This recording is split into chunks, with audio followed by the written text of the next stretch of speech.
Alberta ਸਰਕਾਰ ਦੇ ਵੱਲੋਂ ਆਪਣਾ ਬਜਟ ਪੇਸ਼ ਕੀਤਾ ਗਿਆ, ਜਿਸ ਦੇ ਵਿੱਚ ਇਲੈਕਟ੍ਰਿਕ ਕਾਰਾਂ ਤੇ ਟੈਕਸ ਲਗਾਉਣ ਦੀਆਂ ਯੋਜਨਾਵਾਂ ਵੀ ਸਰਕਾਰ ਦੇ ਲੈ ਕੇ ਆਈ ਹੈ।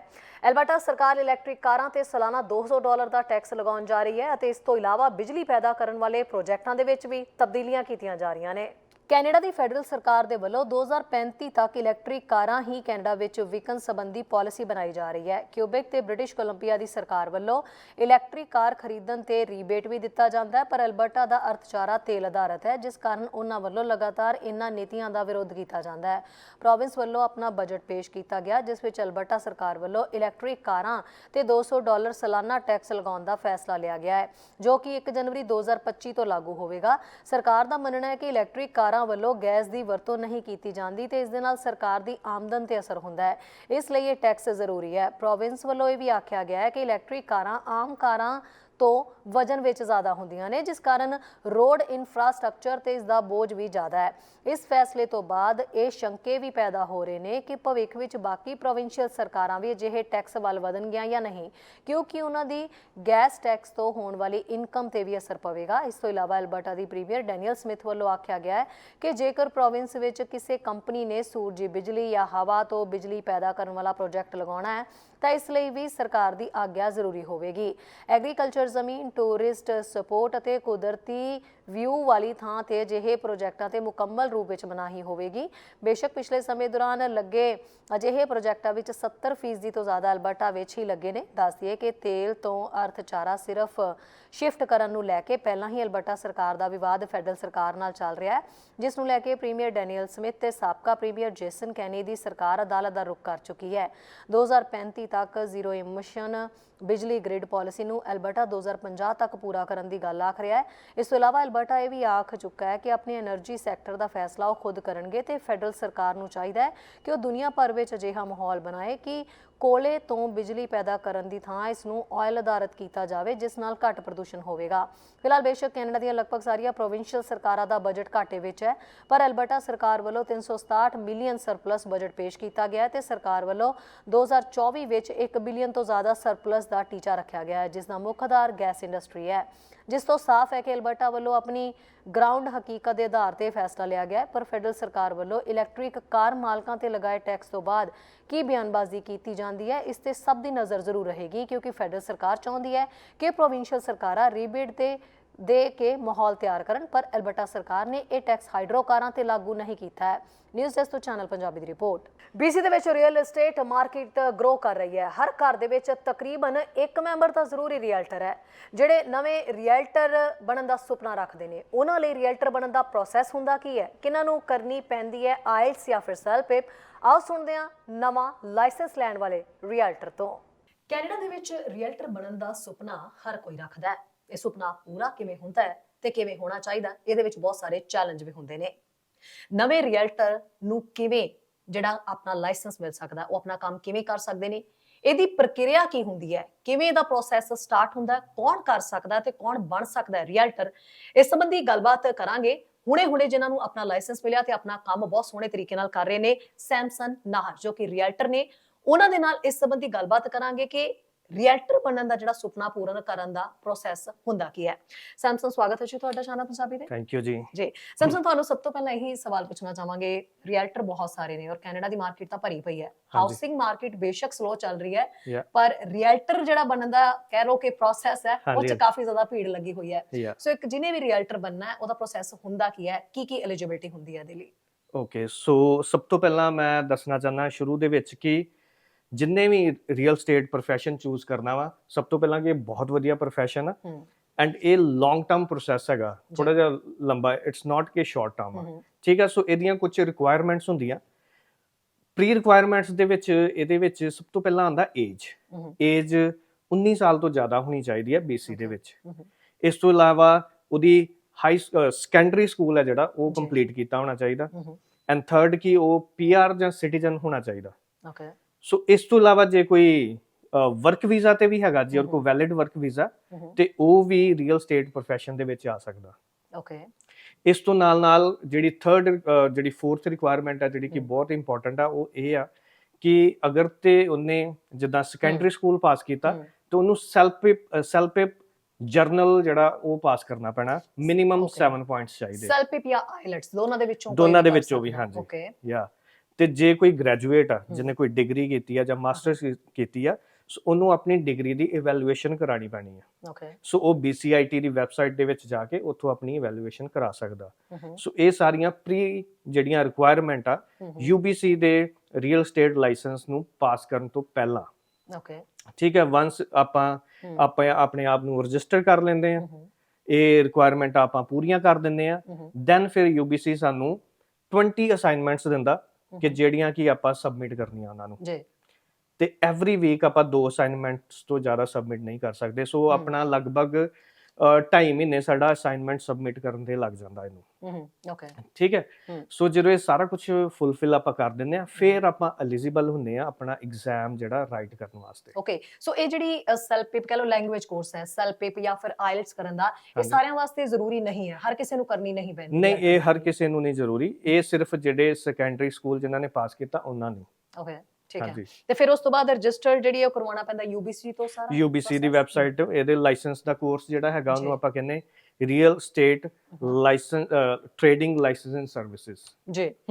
ਤੇ ਇਸ ਤੋਂ ਇਲਾਵਾ ਜਿਹੜਾ ਇਹਦੇ ਵਿੱਚ ਕੀ ਕੁਝ ਖਰਚਾ ਆਉਂਦਾ ਹੈ? ਹੁਣ ਜਿਹਨੇ ਵੀ ਨਵੇਂ ਤਰੀਕੇ ਤੋਂ ਇਹ ਸੋਚਣਾ ਵੀ ਅਸੀਂ ਰੀਅਲਟਰ ਬਣਨਾ ਚਾਹੁੰਦੇ ਆ, ਕਿਉਂਕਿ ਨੋ ਡਾਊਟ ਕਿ ਬਹੁਤ ਸਾਰਾ ਇਹਦੇ ਵਿੱਚ ਲੋਕਾਂ ਨੂੰ ਲੱਗਦਾ ਵੀ ਵਧੀਆ ਮਾਰਜਨ ਵੀ ਹੁੰਦਾ ਹੈ, ਪੈਸੇ ਧੇਲੇ ਵੀ ਵਧੀਆ ਇਹਦੇ ਵਿੱਚ ਬਣ ਜਾਂਦੇ ਨੇ, ਸੋ ਉਹਨਾਂ ਦੀ ਕੋਸ਼ਿਸ਼ ਹੁੰਦੀ ਹੈ। ਸੋ ਇਹਦੇ ਪ੍ਰੋਸੈਸ ਨੂੰ ਪੂਰਾ ਕਰਨ ਦੇ ਲਈ ਕਿਹੜੀਆਂ ਚੀਜ਼ਾਂ ਦਾ ਖਿਆਲ ਰੱਖਣਾ ਪੈਂਦਾ? ਤੁਸੀਂ ਏਜ ਵਗੈਰਾ ਕਾਫੀ ਸਾਰੀਆਂ ਚੀਜ਼ਾਂ ਸਟੱਡੀ ਦਾ ਵੀ ਦੱਸਿਆ, ਹੋਰ ਕਿਹੜੇ ਦੇ ਵਿੱਚ ਨੁਕਤਿਆਂ ਦਾ ਖਾਸ ਖਿਆਲ ਰੱਖਣਾ ਪੈਂਦਾ? ਸੋ ਪਹਿਲੀ ਗੱਲ ਤੇ ਇਹ ਕਿ ਇਹਦੀ ਲਿਮਿਟੇਸ਼ਨ ਹੁੰਦੀ 1 ਸਾਲ ਦੀ।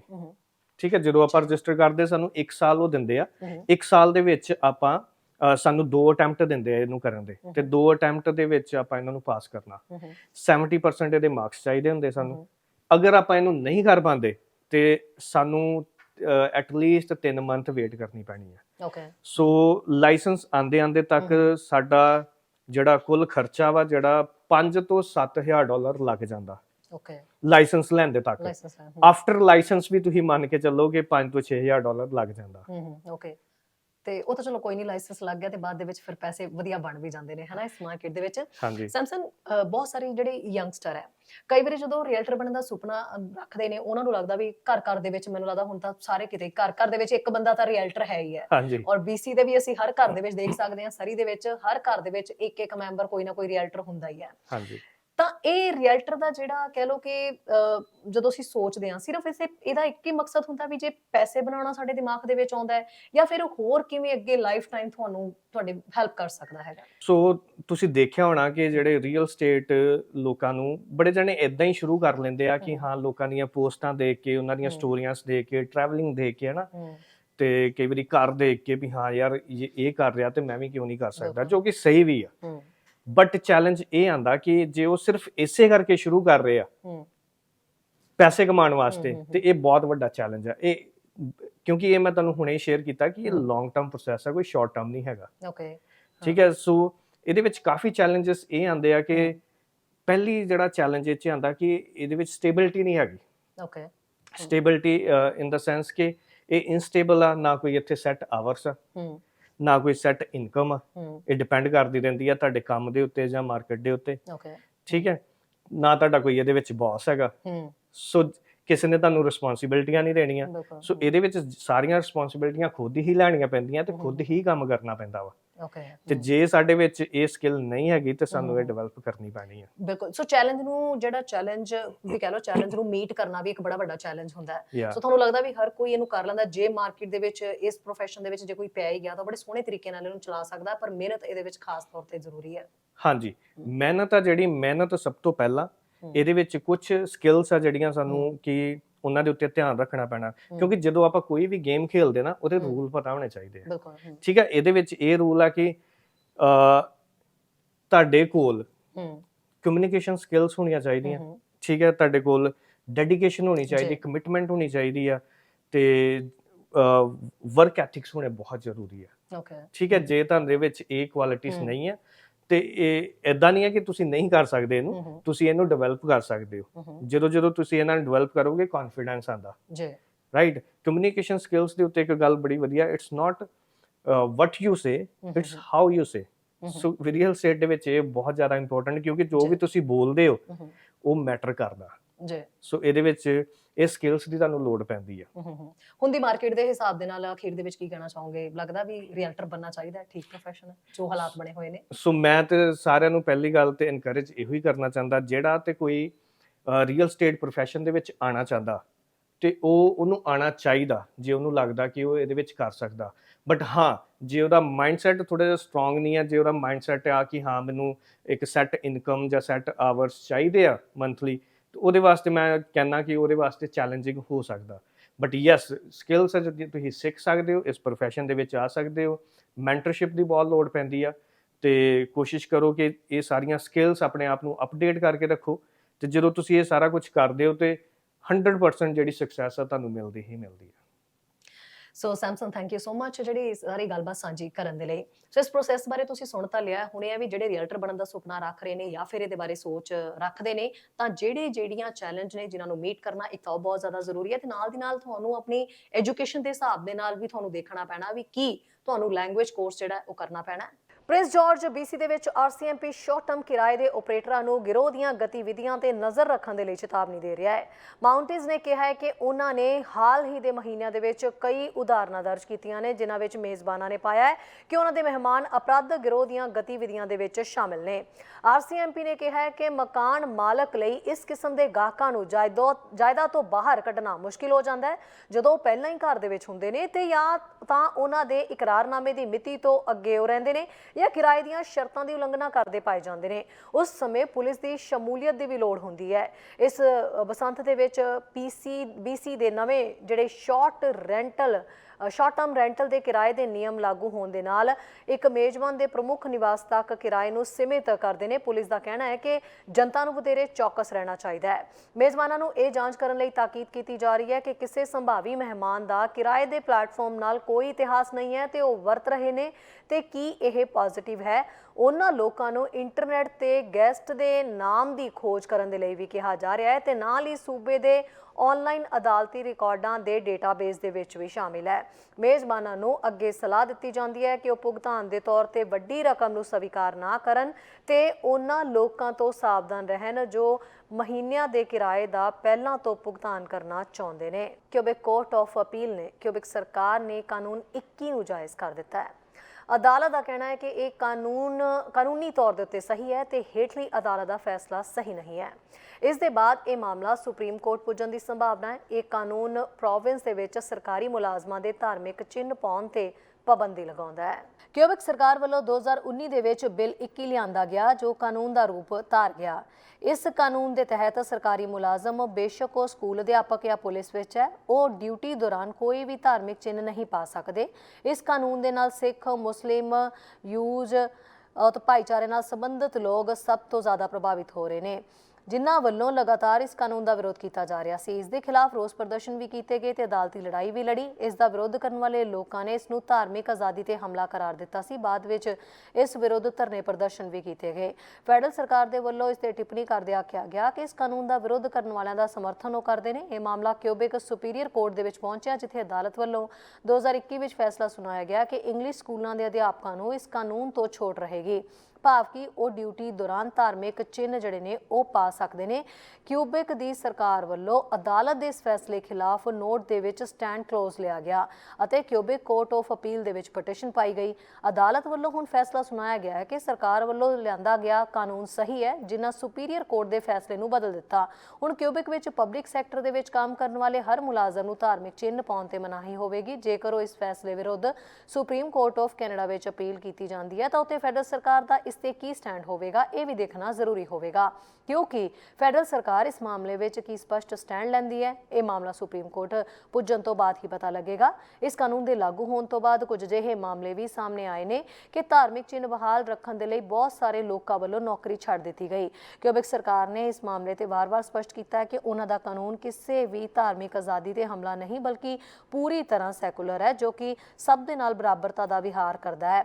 ਸਰਕਾਰ ਨੇ ਇਹ ਵੀ ਸਪਸ਼ਟ ਕੀਤਾ ਸੀ ਕਿ ਇਸ ਮਾਮਲੇ ਤੇ ਕੋਈ ਗੱਲਬਾਤ ਨਹੀਂ ਹੋ ਸਕਦੀ। ਸਰਕਾਰ ਕਿਸੇ ਵੀ ਕੀਮਤ ਤੇ ਇਸ ਕਾਨੂੰਨ ਨੂੰ ਵਾਪਸ ਨਹੀਂ ਲਵੇਗੀ ਤੇ ਨਾ ਹੀ ਇਸ ਵਿੱਚ ਕੋਈ ਤਬਦੀਲੀ ਕੀਤੀ ਜਾਵੇਗੀ ਤੇ ਸਰਕਾਰ ਇਸ ਮਾਮਲੇ ਵਿੱਚ ਅਦਾਲਤੀ ਫੈਸਲੇ ਤੇ ਨੋਟ ਵਿਦ ਸਟੈਂਡਿੰਗ ਕਲੋਜ਼ ਵੀ ਲੈ ਕੇ ਆਵੇਗੀ। ਵੱਖ-ਵੱਖ ਧਾਰਮਿਕ ਜਥੇਬੰਦੀਆਂ ਦੇ ਆਗੂ ਇਸ ਕਾਨੂੰਨ ਦੇ ਵਿਰੁੱਧ ਪਹਿਲਾਂ ਵੀ ਆਵਾਜ਼ ਚੁੱਕ ਰਹੇ ਨੇ ਤੇ ਹੁਣ ਅਦਾਲਤੀ ਫੈਸਲੇ ਤੋਂ ਬਾਅਦ ਵੀ ਉਹਨਾਂ ਦੀਆਂ ਟਿੱਪਣੀਆਂ ਸਪਸ਼ਟ ਨੇ ਤੇ ਫੈਡਰਲ ਸਰਕਾਰ ਤੋਂ ਇਸ ਮਾਮਲੇ 'ਚ ਸਹਾਇਤਾ ਮੰਗੀ ਜਾ ਰਹੀ ਹੈ। ਪਰ ਕਿਊਬਿਕ ਸਰਕਾਰ ਦਾ ਕਹਿਣਾ ਹੈ ਕਿ ਸਭ ਨੂੰ ਕਿਊਬਿਕ ਦੇ ਸੁਸਾਇਟੀਅਲ ਚੋਇਸ ਦੀ ਕਦਰ ਕਰਨੀ ਚਾਹੀਦੀ ਹੈ ਅਤੇ ਸਰਕਾਰ ਨੂੰ ਆਪਣੇ ਲੋਕਾਂ ਦੇ ਹਿੱਤਾਂ ਤੇ ਬਰਾਬਰਤਾ ਲਈ ਫੈਸਲੇ ਲੈਣ ਦਾ ਅਧਿਕਾਰ ਹੈ। ਪਰ ਆਖਰੀ ਫੈਡਰਲ ਇਲੈਕਸ਼ਨ ਵਾਂਗ ਅਗਲੀਆਂ ਫੈਡਰਲ ਚੋਣਾਂ ਵਿੱਚ ਵੀ ਇਹ ਮਾਮਲਾ ਦੁਬਾਰਾ ਉੱਭਰ ਸਕਦਾ ਹੈ ਅਤੇ ਪਾਰਟੀ ਲੀਡਰਾਂ ਨੂੰ ਇਸ ਸੰਬੰਧੀ ਸਵਾਲਾਂ ਦਾ ਸਾਹਮਣਾ ਕਰਨਾ ਪੈ ਸਕਦਾ ਹੈ। ਪਰ ਮੀਡੀਆ ਅਦਾਰੇ ਇਹ ਆਖ ਰਹੇ ਨੇ ਕਿ ਸਵਾਲ ਹੈ ਕਿ ਪ੍ਰਧਾਨ ਮੰਤਰੀ ਟਰੂਡੋ ਆਪਣੀ ਇਸ ਬਿੱਲ ਦੇ ਖਿਲਾਫ ਆਪਣੀ ਲੈਗੇਸੀ ਨੂੰ ਬਰਕਰਾਰ ਰੱਖ ਸਕਣਗੇ ਜਾਂ ਨਹੀਂ। ਕੈਨੇਡਾ ਦੀਆਂ 3 ਪ੍ਰਮੁੱਖ ਟੈਲੀਕਮਿਊਨੀਕੇਸ਼ਨ ਕੰਪਨੀਆਂ ਬੈਲ, ਰੌਜਰਸ ਤੇ ਟੈਲਸ ਦੇ ਸੀਈਓਜ਼ ਨੂੰ ਹਾਊਸ ਦੀ ਕਮੇਟੀ ਦੇ ਵੱਲੋਂ ਸੱਦਿਆ ਗਿਆ ਹੈ, ਜਿੱਥੇ ਕਿ ਉਹਨਾਂ ਨੂੰ ਸੰਸਦ ਮੈਂਬਰਾਂ ਦੇ ਸਵਾਲਾਂ ਦਾ ਜਵਾਬ ਦੇਣਾ ਪਵੇਗਾ। ਇਸ ਮੌਕੇ ਜਿੱਥੇ ਪਲਾਨ ਦੇ ਰੇਟ ਵਧਾਉਣ ਨੂੰ ਲੈ ਕੇ ਸਵਾਲ ਹੋਣਗੇ, ਉੱਥੇ ਪਿਛਲੇ ਸਮੇਂ ਦੌਰਾਨ ਮੀਡੀਆ ਨਾਲ ਸੰਬੰਧਿਤ ਮੁਲਾਜ਼ਮਾਂ ਦੀ ਛਾਂਟੀ ਸੰਬੰਧੀ ਵੀ ਸਵਾਲ ਹੋਣਗੇ। ਹਾਊਸ ਦੀ ਕਮੇਟੀ ਦਾ ਮੰਨਣਾ ਹੈ ਕਿ ਜਨਵਰੀ ਦੇ ਵਿੱਚ ਕੁਝ ਕੰਪਨੀਆਂ ਡਾਟਾ ਪਲਾਨ ਦੇ ਰੇਟ ਵਧਾਉਣ ਦੀ ਤਿਆਰੀ ਜਿਹੜੀ ਹੈ ਉਹ ਕਰ ਰਹੀਆਂ ਨੇ ਤੇ ਇਹ ਬਾਅਦ ਵਿੱਚ ਆਮ ਵਰਤਾਰਾ ਨਾ ਬਣ ਜਾਏ, ਇਸ ਲਈ ਇਹ ਹੀਅਰਿੰਗ ਜ਼ਰੂਰੀ ਹੈ।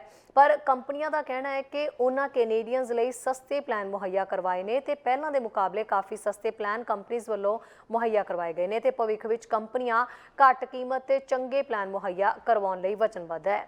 ਪਰ ਪਿਛਲੇ ਸਮੇਂ ਦੌਰਾਨ ਕੰਪਨੀਆਂ ਵੱਲੋਂ ਕੀਤੀ ਛਾਂਟੀ ਤੇ ਪ੍ਰਧਾਨ ਮੰਤਰੀ ਜਸਟਿਨ ਟਰੂਡੋ ਅਤੇ BC ਦੇ ਪ੍ਰੀਮੀਅਰ ਡੇਵਿਡ ਈਬੀ ਦੇ ਵੱਲੋਂ ਸਖਤ ਇਤਰਾਜ਼ ਪ੍ਰਗਟਾਇਆ ਗਿਆ। ਦੂਜੇ ਪਾਸੇ ਕੈਨੇਡਾ ਦੇ ਕੰਪੀਟੀਸ਼ਨਸ ਜਿਹੜੇ ਨੇ ਉਹਨਾਂ ਦਾ ਕਹਿਣਾ ਹੈ ਕਿ ਕੈਨੇਡੀਅਨ ਮਾਰਕੀਟ ਦੇ ਵਿੱਚ ਮੁਕਾਬਲੇਬਾਜ਼ੀ ਵਧਾਉਣ ਦੀ ਜ਼ਰੂਰਤ ਹੈ ਤਾਂ ਜੋ ਕੈਨੇਡੀਅਨਸ ਨੂੰ ਮੋਬਾਈਲ ਪਲਾਨ ਅਤੇ 에ਅਰ ਸਫ਼ਰ ਅਤੇ ਗਰੋਸਰੀ ਸਸਤੀ ਮੁਹੱਈਆ ਕਰਵਾਈ ਜਾਵੇ। ਪਰ ਟੈਲੀਕਾਮ ਨੂੰ ਸਮਝਣ ਵਾਲੇ ਕੁਝ ਮਾਹਰਾਂ ਦਾ ਮੰਨਣਾ ਹੈ ਕਿ ਕੈਨੇਡਾ ਦਾ ਖੇਤਰਫਲ ਜ਼ਿਆਦਾ ਹੈ ਪਰ ਆਬਾਦੀ ਘੱਟ ਹੈ, ਜਿਸ ਕਾਰਨ ਕੈਨੇਡਾ ਵਿੱਚ ਟੈਲੀਕਮਿਊਨੀਕੇਸ਼ਨ ਬਾਕੀ ਮੁਲਕਾਂ ਦੇ ਮੁਕਾਬਲੇ ਮਹਿੰਗਾ ਹੈ। ਇਸੇ ਦੌਰਾਨ ਹੀ ਫੈਡਰਲ ਲਿਬਰਲ ਸਰਕਾਰ ਇੱਕ ਪ੍ਰੋਗਰਾਮ ਦਾ ਵਿਸਤਾਰ ਕਰਨ ਜਾ ਰਹੀ ਹੈ ਜੋ ਦੇਸ਼ ਭਰ ਦੇ ਵਿੱਚ 400 ਸਥਾਨਕ ਰਿਪੋਰਟਿੰਗ ਨੌਕਰੀਆਂ ਨੂੰ ਫੰਡ ਦਿੰਦਾ ਹੈ।